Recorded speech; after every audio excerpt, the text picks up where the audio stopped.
स्वागत है मित्रों आप सभी का मेरे यूट्यूब चैनल आदि जियो स्पेस पे। तो आज हम बात करने वाले हैं ईरान इजराइल यूएस की जो वॉर चल रही है उसमें कहीं ना कहीं आपने भी सुना होगा कि उनकी पीस टॉक्स होने वाली हैं। पाकिस्तान मीडिएटर का रोल प्ले करने वाला है। तो उसकी क्या सच्चाई है, तो आज हम इस पे बात करेंगे और ये भी क्लियर करेंगे क्या ईरान रेडी हुआ है किसी भी पीस टॉक्स के लिए, या फिर उसकी क्या कंडीशंस है टेबल पे आने के लिए जहाँ पर पीस टॉक्स होगी। और पाकिस्तान का मीडिएटर रोल प्ले वाला जो क्लेम है उसकी क्या सच्चाई है, सब पे हम बात करेंगे। तो बने रहिए वीडियो के अंत तक। और हमेशा की तरह अगर आप चैनल पर नए हैं तो सब्सक्राइब कीजिए और वीडियो को लाइक करना मत भूलिएगा। तो आइए बात करते हैं इस टॉपिक पर। ईरान ने ऑफिशियली मीडिएशन कैंसिल करने की अनाउंसमेंट नहीं की है, लेकिन उसने ट्रम्प के टॉक वाले जो क्लेम थे उसको पूरी तरह रिजेक्ट कर दिया है। ईरान का साफ बयान है, कोई टॉक्स अभी नहीं चल रही हैं।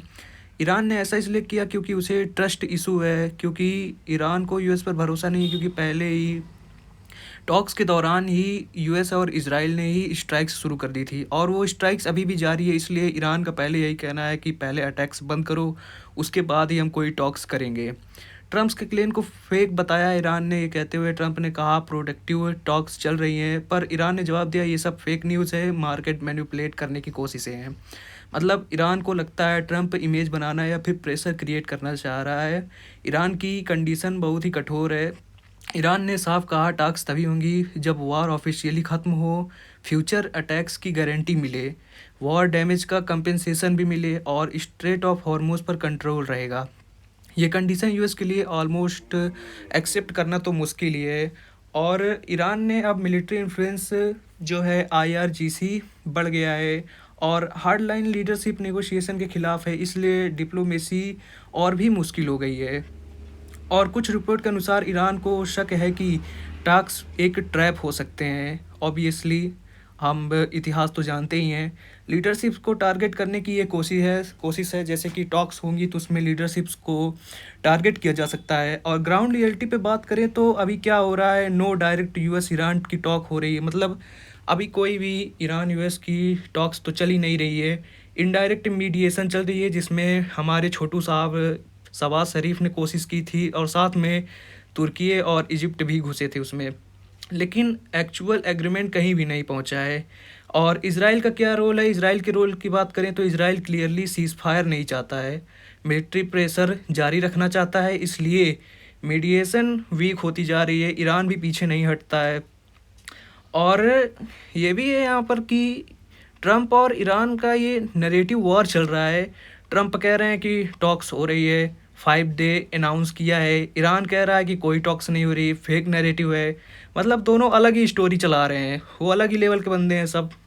और अब हम अगर फाइनल सिंपली हम अगर कंक्लूज़न निकालें तो ईरान ने ऑफिशियली मीडिएशन कैंसिल तो नहीं किया है, लेकिन प्रैक्टिकली रिजेक्ट कर दिया है। रीज़न यही है कि उसको ईरान को अमेरिका और इसराइल पर कोई ट्रस्ट नहीं है। कंडीशन बहुत टफ दी है ईरान ने और वार तो अभी भी जारी है। पाकिस्तान ने कोशिशें की थी, पाकिस्तान ने डिप्लोमेटिक चैनल के जरिए रीजनल स्टेबिलिटी की बात उठाई, वार एस्केलेशन रोकने की अपील की। उसी समय ईरान का रिएक्शन निकल के आया। ईरान ने साफ कहा कोई टॉक्स नहीं हो रही, मीडिएशन क्लेम्स गलत हैं। साथ ही मिसाइल अटैक ईरान ने जारी रखे। यहीं पर पाकिस्तान समेत बाकी मीडिएटर की जो क्लेम्स थे वो तो यहीं पर क्रैश हो गए, क्योंकि इसराइल का स्टैंड भी क्लियर था, क्योंकि इसराइल ने सीज़ फायर रिजेक्ट किया और स्ट्राइक्स भी जारी रखी। यानी मीडिएशन का कोई ग्राउंड ही तैयार ही नहीं हो पाया। रिजल्ट की बात करें कि पाकिस्तान की मीडिएशन फेल क्यों हुई, अगर सिंपली में हम कहें तो ईरान टॉक्स के लिए रेडी नहीं हुआ, और दूसरा इसराइल मिलिट्री प्रेशर कम नहीं किया, और तीसरी बात यह है कि यूएस का स्टांस भी अनक्लियर है कि वॉर पास होगी या फिर कंटिन्यू रहेगी, और कोई कॉमन एग्रीमेंट भी हो नहीं पाया। इसलिए पाकिस्तान की कोशिश सिंबॉलिक ही रह गई और ग्राउंड रियलिटी पे ऐसा कुछ बड़ा असर नहीं हो पाया। तो फाइनल कंक्लूजन में पाकिस्तान ने मीडिएटर बनने की कोशिश की थी, पर बेगर्स कांट बी चूजर्स वाला फिर से मामला हो पाया।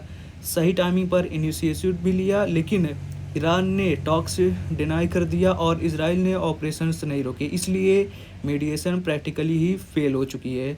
तो आई होप आपको ये वाला मामला भी समझ में आ चुका होगा कि पाकिस्तान ने घुसने की कोशिश ज़रूर की थी, पर उसे लात मार के बाहर कर दिया गया। तो आज का टॉपिक यहीं पर ख़त्म होता है। अगर आपको वीडियो पसंद आई हुई तो आप सब्सक्राइब करना मत भूलें चैनल को, और वीडियो को लाइक भी करें। Thanks for watching.